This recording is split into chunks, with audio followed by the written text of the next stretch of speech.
No one escapes the Maw except for 10 million mortals who just happen to go there for the first time ever. Hey, Abby, that's not a good slogan. That's not as good of a slogan.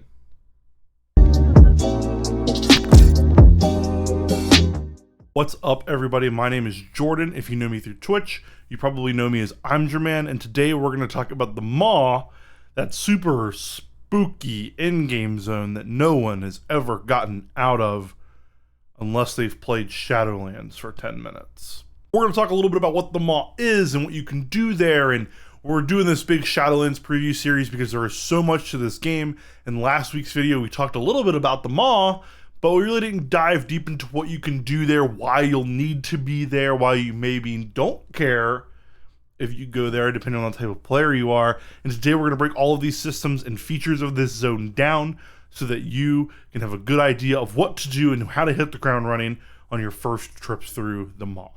So let's jump right in. So as we talked about, the Maw is the in-game zone of Shadowlands, and it has two main components to it. One is Venari, the mysterious broker, and then the other is Torghast, which we talked about Torghast a lot last week, so I'm not going to get too much into it here, other than to say you are going to be running Torghast weekly for your Soul Ash, to make your legendaries, to make your character great, to kill bad guys. That's going to be the primary function of Torghast, and you're going to be going to the Maw a lot just to get yourself to Torghast.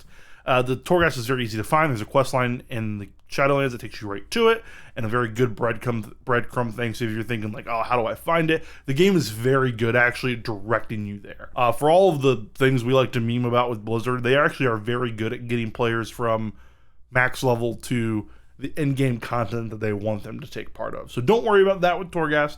Most of this video is actually going to focus just on that mysterious broker Venari and all of the things that she sells. So Venari is an in-game broker, like we mentioned, and she's going to sell you a lot of items that'll make your character more powerful, either in Torghast or elsewhere. She sells you your sockets. You could think of Venari as kind of your Rathian, who, while he dealt in corrupted mementos, Venari deals in a currency called Stygia. For example, a socket costs 7,200 Stygia. There are many items, like I mentioned, that help you in Torghast. They give you access to new anima powers. They make you have more stamina. They increase the damage done in Torghast. There is a lot of things that she sells. She even sells herself a Hearthstone for wherever you're at in the Maw. She'll take you back to her. And this is important because you might have heard the rumor, and yes, it's true, that you cannot use a mount in the Maw, or at least you can't use a traditional mount in the Maw. You can kill mobs that drop mounts, like temporary 30-second rideable mounts. Basically, it's a guy riding around a little war pig. You kill the guy on the war pig, and then you get to get on the war pig. It's kind of neat, but it feels like a way faster system because, again, you can't mount there. Eventually, there will be a way to kill bosses in Torghast that give you a mount to ride in the Maw, but at the beginning of the expansion, you're going to be doing a lot of walking around. And the reason for this is it feels perilous, and the Jailer can't see you as well when you're walking, so you don't get on your mount because you don't want to attract the attention of the Jailer. And we're going to talk about the attention of the Jailer in a minute, but more on the Stygia resource for right now. Stygia you're going to get primarily in two ways. You're going to get from killing rares in the area, and you're going to get from completing special events. So again, this feels a lot like the Cloak quest line, a lot where you would go to Oldham and you would kill rares and do quests, and then there were the special events that popped up on the map, right? This feels a lot like that. There are things where you go to the area and you have to kill a bunch of souls, or you just track down and farm rares, so your handy notes add-ons are going to be very important. In the description below, I'm going to include a link to the handy notes in the description below so that you can have that on for Shadowlands as well. There are also a resource down, I'm going to link in the description below, to Wowhead's article for all of the special events and rare spawns, so that you can have that pulled up on your monitor whenever you're in Torghast as well. As always, Wowhead knocks it out of the park with their articles, so you should definitely check that out. Now, if you're having kind of flashbacks to Artifact Power, Island Expeditions, grinding endless amounts of resources for seemingly little character power, don't worry. Like we mentioned, as you spend more time in the Maw, the Jailer gets more keen on you. He doesn't like that you're in his Maw and can freely come and go, so he's going to make your time miserable there. Think of this kind of like being capped on the Soul Ash that we talked about last week. You are in some ways capped in how much Stygia you can get because you are limited in what you can do in the Maw. As you work your way through the Maw, you will pick up a debuff called Eye of the Jailer. And the Eye of the Jailer mechanic increasingly punishes you for how much time you spend in the Maw doing certain activities. So for example, when you first get into the Maw and go to do your first activity, the Jailer will not really be aware of your presence. You will be able to kill mobs and kill rares and do special events to your little heart's content. But after you do enough of these, you will go to level 1 of the Eye of the Jailer, which basically isn't too big of a deal. There's some neutral mobs that kind of hum around the Maw, and those mobs will now be hostile to you. They do a decent sized amount of damage though, so it is a noticeable punishment if you aren't well prepared for it. But let's say that you aren't a coward and no Jailer is going to get you down, and you go and you keep killing rares because you need your sockets for your first week of mythic rating. Well, there are towers around the Maw that will periodically attack your location now. They're just going to shoot little things at you, and they're going to root you in place, and they're going to do a ton of damage. So the Jailer has now turned his neutral mobs against you, as well as turned his towers towards shooting at you as well. But you and me, we have killed people from the Lich King to Yogg-Saron to N'Zoth the Corruptor, and we're not scared of some poor arbiter of the afterlife. After all, he was wrong about whether we could even leave the Maw in the first place. Let's not take him seriously. We're going to keep killing bad guys in his home. Well, after that, the Jailer really does not like that, and you will get a hunted debuff from time to time, where the Jailer will send some assassins after you in an attempt to kill you. So when you get into combat, you might just find other assassins attacking you as well that you previously didn't even know were there. Level 4, if you continue on this plan of Hubris, will be much in the same way, except the assassins will do more damage and have a higher health pool. So if you're cocky and you get cockier, the assassins start to take you more seriously as well, and they'll do more damage. Now let's say none of this dissuades you, and you're just there to get you your max amount of Stygia so that you can put the sockets on your gear. I know it's going to be me. I know it's going to be you. We're all going to try it. It's like getting 5 stars in San Andreas. Level 5 of the Jailer basically just deals damage to you until you die.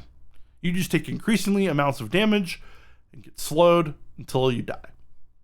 Now, how do you get out from the Eye of the Jailer? It's very easy. You reset daily.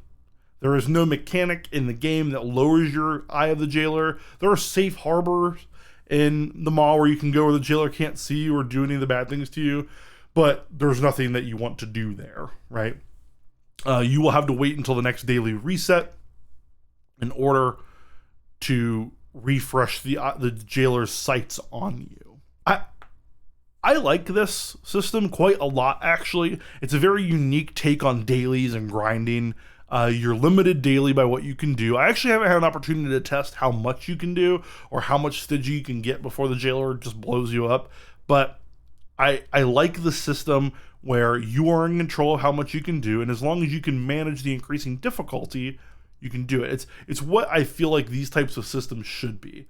So if you're just there to get in and get out, maybe you need 100 more Stygia to get that socket or to get that cool piece of Torghast power that you want, go, great, grab it. Get in, get out, no big deal. If you want to grind 1,000 Stygia, that's just a random number, by the way. I don't know if that's possible. But if you want to grind a bunch of Stygia, you're going to have to pay a little bit more in terms of player skill and player development the later you get into the Stygia grind. And I actually think that's a very intuitive system. It has a lot of flavor to it. The rest of the Maw, though, is not such a good flavor thing. I mean, flavorfully, I guess it's fine, but gameplay-wise, it is not unique or creative. Walking around everywhere feels like prison. You take so long to get from where you need to be to where a rare might be or to where an event spawn might be that it really does feel like you're just wasting time. You hit tab, you pop a speed pot, and you just sit there for a while. That's probably not what they intended, and they mentioned that they were going to do some Maw revamps, but they really haven't done what they said they were. Preach actually did a really good video about the Maw being fixed, but it's not. I encourage you to check that out too. But all in all, the idea of Stygia and the grind with the Eye of the Jailer is actually a really neat system, but what's going on in the Maw proper isn't necessarily the best. Now you might be thinking, what do I need to do here? Do I need to spend time grinding the Stygia for sockets? And that really comes down to the type of player that you are. If you're a high-end PvPer, or you're a high-end Mythic Raider, or even if you're just a Heroic Raider trying to get to AOTC, yeah, you probably do need some sockets. Now, the amount of sockets that you need will increase with the level of seriousness that you take the game, but if you're a person that just likes to log in, do LFR, learn the story, and get out, you probably don't need to spend a ton of time in the Maw. And that's either sad or good, depending on how you look at it. It's probably sad because it's an important factor in the story, and the fact that there isn't engaging content to keep you there outside of grinding Stygia isn't really that great. I mean, you could go to Torghast and virtually never set foot in the Maw proper, right? So that's kind of a bit of a feel bad to me. But it could be good depending on, if you're like, hey, I have limited playtime and I really don't want to be forced doing something I don't want to do. There's definitely some positives to take away from that as well. So it's kind of a column A, column B thing on how good this is. But I definitely wish there was more in the Maw, but I like what they've done with it, with the systems that have been implemented. I would just like them to see them implement more. Hey, that's it for this week's video. The next time we talk to each other on YouTube, Shadowlands will have been live for a couple days, and that's super exciting. If you liked this video, please do me a favor and hit the like button, and then if you really liked it, subscribe so that you can get more of these. We're going to be doing them weekly, and we got some cool stuff coming down the pipeline. If you want to talk about this in real time, the best place to get a hold of me is on Twitch, which you can find a link to that down in my description below, where you can find me every Monday, Tuesday, and Thursday evening. And for Shadowlands launch on Monday, I will be doing a charity stream for the National MS Society. We will be going from 7P to at least 7A. Oh my God. I am too old. I'm 30, man. I'm too old to be doing these long streams, but it's for a good cause, and Shadowlands is going to be really cool, so I'm really excited about it. I hope you come and check it out there. Leave a comment down in the description below if you're excited about the Maw. If you hate the Maw, if you hate me, tell me about it down in the description below. I really want to talk about it, and if you can't tell, I am so excited for Shadowlands, man. New expansions are great because a bunch of people around the world who have nothing in common with each other other than the fact we love this game, we all get excited, and that's about as good as it gets for me. So anyway, I'll talk to you later. In the meantime, happy gaming.